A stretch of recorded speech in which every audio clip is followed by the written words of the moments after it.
Welcome back again, Rahila. Thank you for staying with us. If you're just joining us right now, this is Rahila Khan, and we are live from Bahrain. And Rahila Khan is in South Africa, discussing with us a very, very important topic today.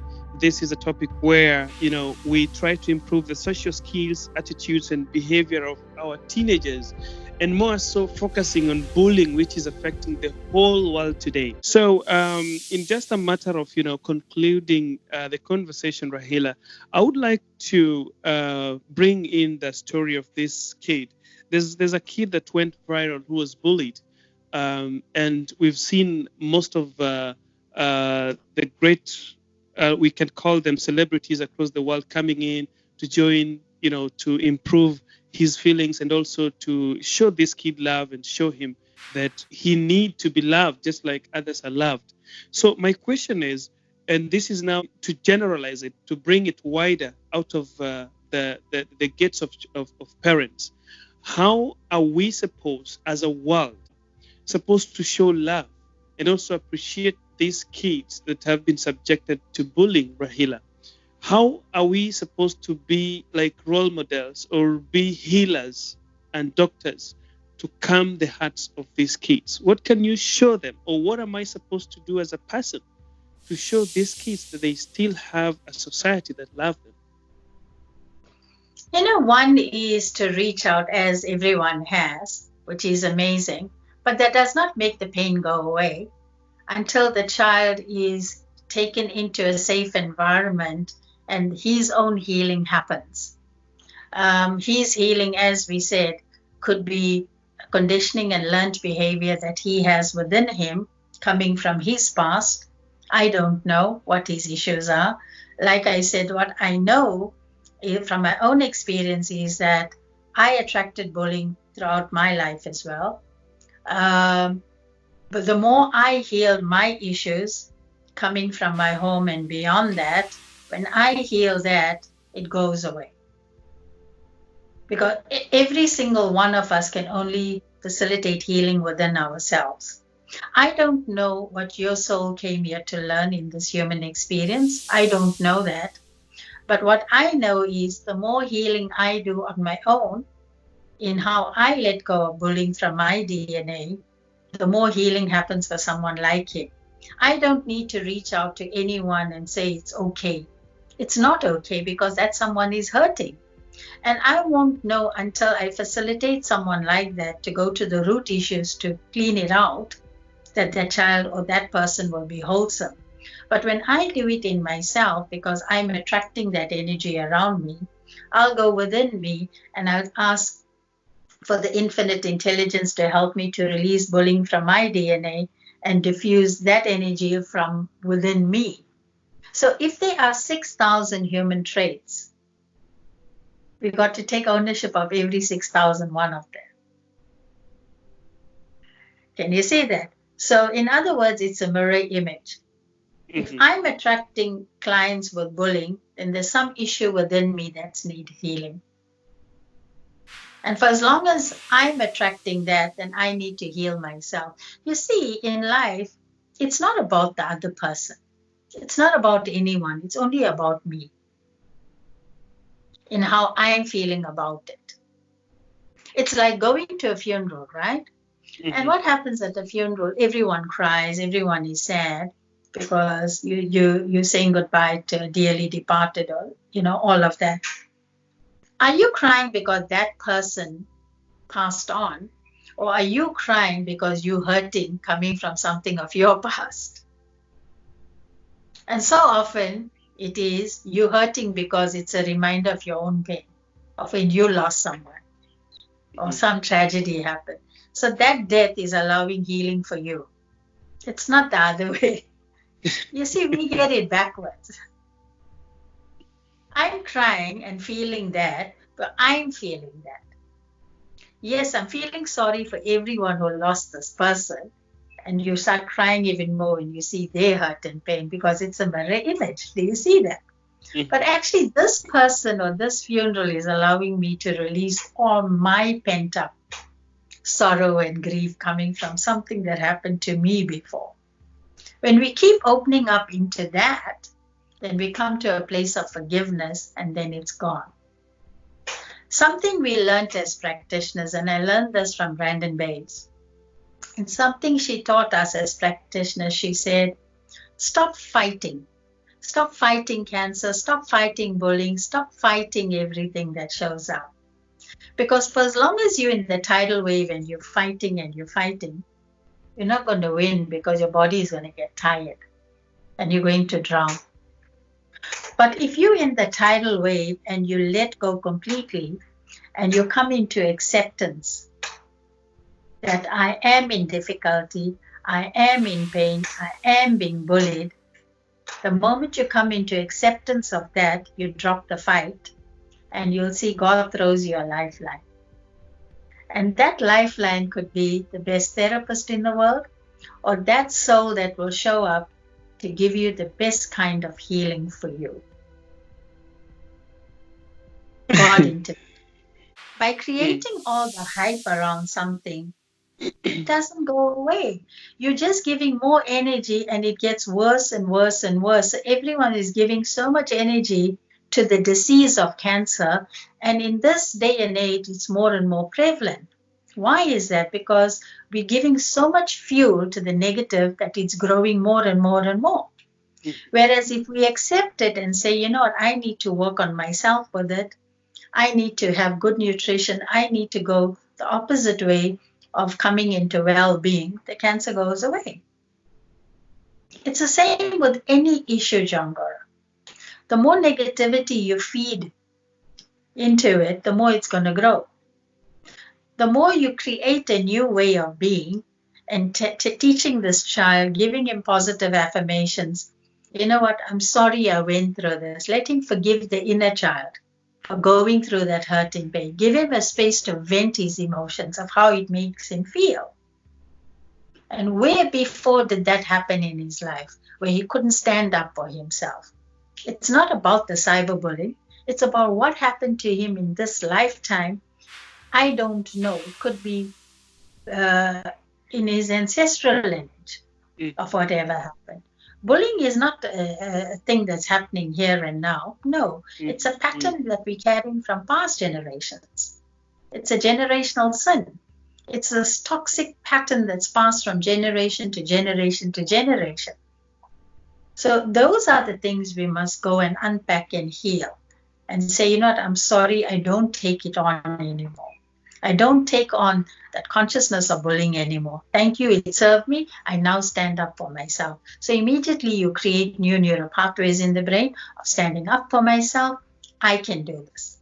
You don't need the whole world to stand up for you. When you stand up for yourself, you stand up for the whole world. Do you see that? So everything comes back to self. It's never about the other person. And that is where they say when you want to facilitate healing, where you want to make good in the world, do it in your own being first. If you want to create stability in the world, create stability in yourself. A very wise mystic said that, and I just picked up on that this week. He said, if you want to create stability in your home, in your environment, in the world, create stability in yourself. If I want to create love in my being, if I want to create love in the world, like the way I am doing now, in creating positive ripples, the positive ripples need to start within Rahila first. I need to love myself first. I need to accept myself in totality. And then I am this positive pebble creating these positive ripples. It won't work otherwise. The other is just you're being in a robotic state, just uttering words. It's not going to have any impact on anyone.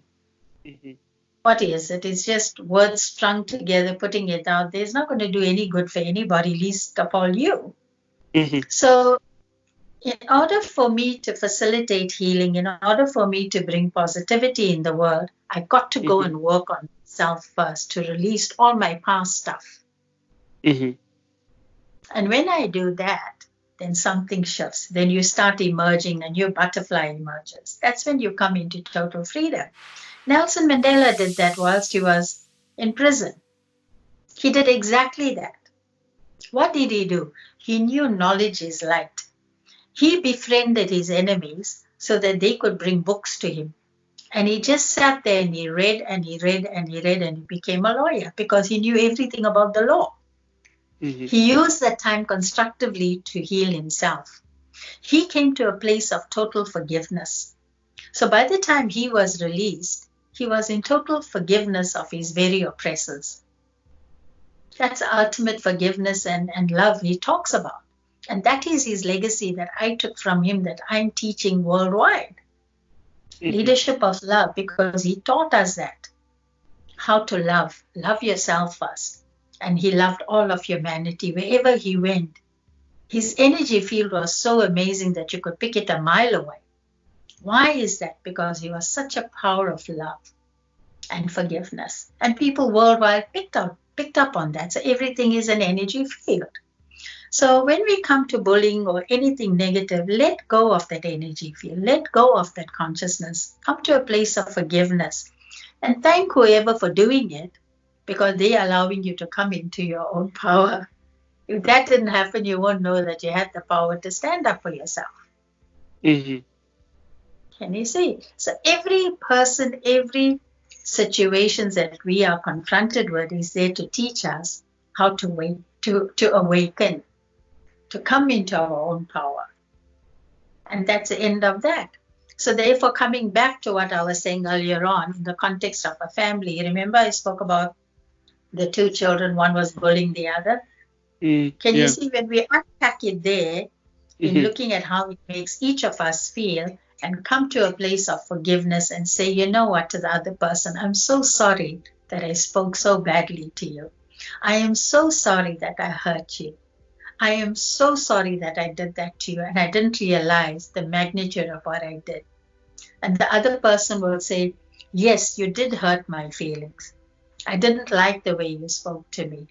And because I understand where you are, I open my heart to forgiving you and let those two kids shake hands and it's finished. That's what I used to do in school. So the whole class, the whole assembly can witness that, of the emptying out, of forgiving in the moment. Don't carry it. It's poison to carry. Drop it in the moment. And that is how we can become the best human beings, in just letting go of the story, of the toxic story, and create a new story, one of love, of friendship, of kindness, of giving and receiving and support. I think lots of us lack support. Lots of us lack belonging. And the moment you start doing these things, like in my class, everyone felt a sense of belonging because I created that space.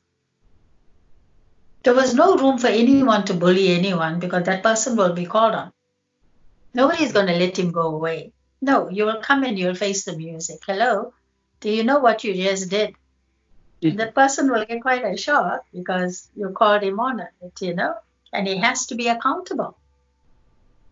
And slowly you'll find that aggression, that toxic energy falling slowly by the wayside. They'll open the heart center and come into the embrace of love.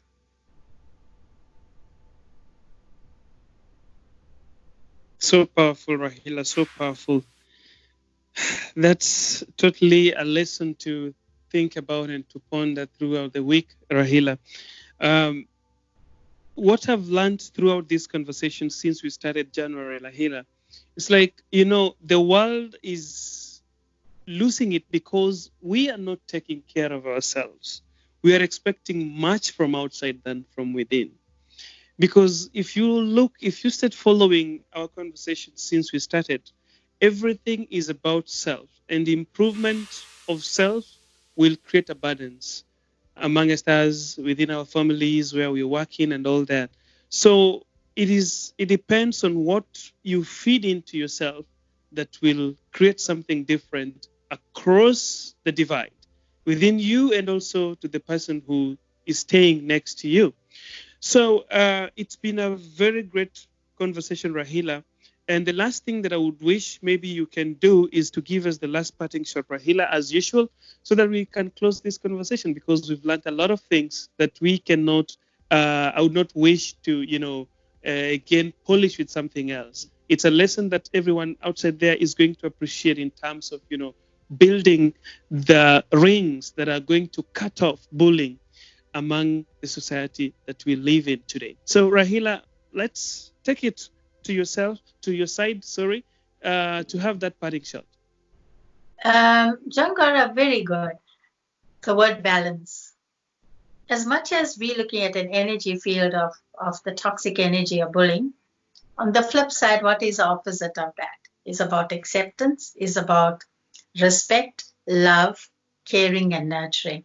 Now, when we heal the aspects of bullying, as I spoke about earlier on, let's focus on recreating new neural pathways. So the opposite of that, and let's get the whole world to put all our energy field into the new matrix.